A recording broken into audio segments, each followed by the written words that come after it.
Hello, everyone. This is Merfolk, and today I am bringing to you what is my 3.18 League Starter build. Now, with this build, I was really aiming for a duo synergy build because I will be leveling with a friend at League Start. However, this build absolutely will be able to maintain independence in the end game. Hopefully, do all of the new content. That's the goal with those new bosses that are coming out that we've seen previewed and while being able to prioritize some safety, carefree, and end game gameplay with some tankiness. Not skimping on the damage here. If you wanted to go totally crazy, you could, but my expectation is making a few mistakes in these new boss fights, and so hopefully we can get tanky so we can take a few hits as well. So without further ado, let's just jump in right here. Now I did make a little bit of a leveling tree for anybody who wants to check this out for themselves, kind of have an idea of where we're going. I can start from the beginning here. First 3 acts we are jumping up through, grabbing some spell damage, grabbing some life, rushing directly to these Breath of Flames here. We could either start directly Flameblast. I do like leveling as the skill that the endgame build will be using. However, you could use a fireball, magma orb, anything like that.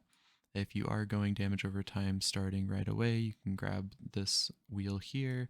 And eventually we want to try EO. I'm not sure how this is going to be working out early with the ignite changes. It is a free point. We're not really losing too much if we do take it early. And then we'll just be finishing up with some fire damage as we're going into Act 3. Going into Act 3 where we're starting to get auras, I want to pick up all this aura reserve nodes, and then we're just picking up some life, and we're jumping down to this Divine Judgment, which is a beautiful 50% increased LE damage.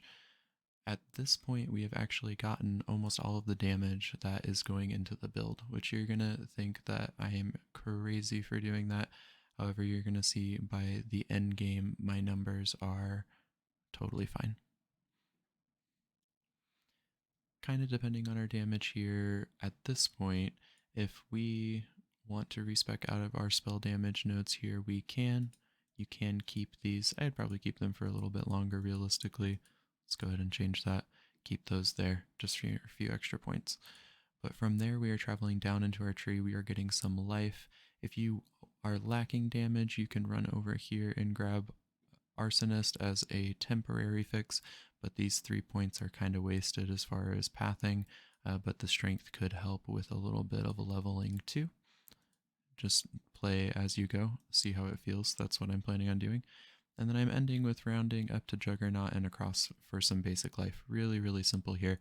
But if I am running Determination at this point, I'm taking my Determination Mana Reserve, which is always, always good. And what am I doing from here? If I jump down, I know this is very, very quick, but just jumping into an in-game build, you're not going to see anything that's super surprising here, really. We're grabbing life and armor nodes, we're grabbing some max res again, and we're grabbing life. And at this point, you're reaching end game, you're not really sure what's going on. You might not even have these jewels here yet, but let me show you here. If we go over to this 4 link, so right here I am running Flameblast, Ellie Prolift, Burning Damage, and Immolate. And with what is an endgame build, Grey Spire probably is not going to be realistic. Let's say we grab this Searing Touch early on. I am still looking at over 500,000 Ignite DPS here, which is absolutely insane for starting out. The only damage piece that you're going to see from me here is an Ungol's Harmony in order to add some leeway as far as getting EO going. That is why we're taking that crit. However, you eventually would get rid of this even too. Just again, that's going to be as a playing and seeing how it feels as far as how often you're proccing that EO with your Flameblast. So you might have heard me say earlier 2 million DPS, and you're saying that I'm not really seeing these numbers here, right?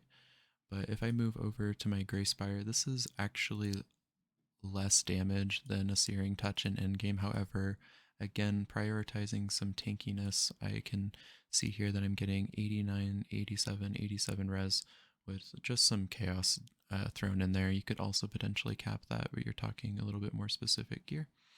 But right now I am looking at, with my only damage stuff here, Grey Spire. I've got my amulet. I don't have any damage on any of these ones here. We're not even activating this flask that is used to simulate exposure. And we've got a few generic damage with ailments and damage over time jewels. Nothing too crazy. But I'm looking at about 2 million DPS here.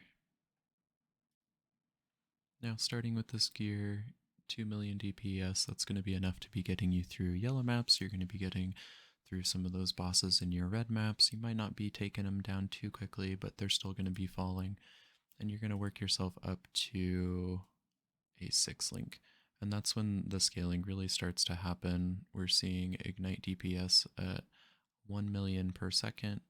And it's really important to remember here that these are our old Flameblast numbers. With the new Flameblast, we're seeing at 20 stages about a 700% more damage multiplier, which is absolutely insane. And I cannot wait to see what those numbers are doing in practice. We're also getting 125 to 189 fire damage difference from the old numbers to the new numbers. And if that two pieces of information are still not enough, we also know that we're going from a 60% effective scaling to a 90% effective scaling. So all of that added damage is just going to be multiplied more and more, and actually will help with the scaling of the Grey Spire damage a little bit more. You're still going to be seeing more damage out of the Searing Touch, which if you're lacking, hey, maybe jump on that one and use it for a while. It's going to be cheaper anyways, but I do think the Grey Spire in bossing in Endgame is going to be a better option. One of the really common problems with Flameblast, however, is not single target damage. It's actually clearing. So what I'm trying in this build, and we'll probably see some adjustments, is running a Herald of Thunder, along with the fact that we are investing into Shaper in Flames and Shaper of Storms. Our damage can always shock and ignite at a base of 15%. So when I look at my Herald of Thunder here, if I scroll down, I'm seeing an AoE of 34 radius here. As a reference, you can kind of look on this tool.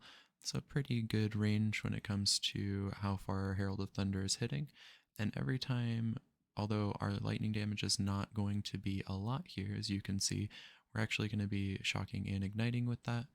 And proccing that, having the duration go, it's going to be putting down a good ignite scaling. 40,000 damage is nothing too small to shy at, and it's just going to help with our clear and warm things up for running through maps. The other part about this is the addition of either the Maven boots that have been adjusted to have the Scorching Ground effect. That could also help with clear. We could run those potentially if they are not too expensive, or we could also grab assonance for endgame gloves, which would increase our clear tremendously with Herald of Thunder, getting nice explosions in those packs. Those tend to be pretty expensive at League Start, so I have not accommodated for them here, but that is a variant that we could include as well. And just to round off some of the other defensive stuff, since I talked so much about it at the beginning, I'm also just running a standard package of Determination, Defiance Banner, and then Malevolence for some damage. This combo is just so strong with the changes to Brass Dome a league or so ago. I can't remember when it was. We can get a 5 maximum resistance here, take no damage from extra crits. We also lose our bonus from strength, which is the downside, but we're really not sporting too much strength here. So that is a-okay. With just that determination, a little bit of armor elsewhere in that Brass Dome, we're sitting at about 87% fizz reduction. And if we have a Val Molten Shell, or excuse me, just a regular Molten Shell up, if I look at my calculations here, I can see that I have an effective hit pool of over 100,000 on pretty budget gear. Not too bad. Brass dome can be expensive, but any other armor piece will do for beginning the league. We really were losing the no damage from extra crits, which is a big deal, but we can work on that later if for anybody who's questioning just the viability of getting that piece here. Just checking out our configurations here. We also have the new convergence ascendancy, just making sure that we're adjusting for that. For any questions about clear as well, something that I found really surprising with investigating this build is when we are not on convergence here, which would be for our regular clear, we're sitting at an AoE radius about 79. As a reference, apologies, this radius here is hitting our entire screen. We were just barely missing the corners there. And realistically, that charge about 6 casts per second up to 20. We're looking at a cast time about 3-ish seconds to get to 20 stacks for hitting that entire screen.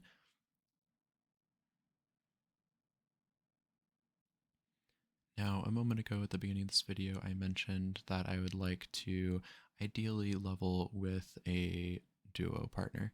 And for that other build, I had envisioned a witch occultist, a reason being some synergy between damage over time scaling, zealotry, malevolence, all that spell damage, as well as getting temp chains from a like hex blast bane oriented attack style and having a smoother gameplay with the ignite as well as slowing your enemies. Now, I haven't quite put that build together yet. Having played it in previous leagues, I do know that it's a build that works and we're getting damage buffs to Hex Blast numbers. POB is not the best when it comes to putting those numbers together. It's a little off, and so that will be a work in progress as I start the league. However, I'm very confident with the ability of that build to level smoothly, do well. Occultists are generally, just generically speaking, are very, very strong. So I'm not too worried from that standpoint. This build, however, was the build that I was unfamiliar with and that I wanted to share with some people today because I was very, very excited to see a build that wasn't spoken about too much, as well as to just see crazy DPS numbers. And I haven't seen anybody talk about Flameblast realistically. While it seems the old numbers could have made it an okay build last league just by themselves, I am expecting the new numbers to be absolutely insane. So I'm very, very excited to see this at the endgame in our new 3.18 Atlas. But I would also like to hear from the community what are variants on this build that people have seen before, any tips, tricks, or scaling, leveling advice from other people, any changes that you would make to this build here. I would love to hear from you. But in the end, thank you so much for watching this video. Let me know if there's anything else that you would like to see or if you found this video helpful. My name is Merfolk, and have a good day, y'all.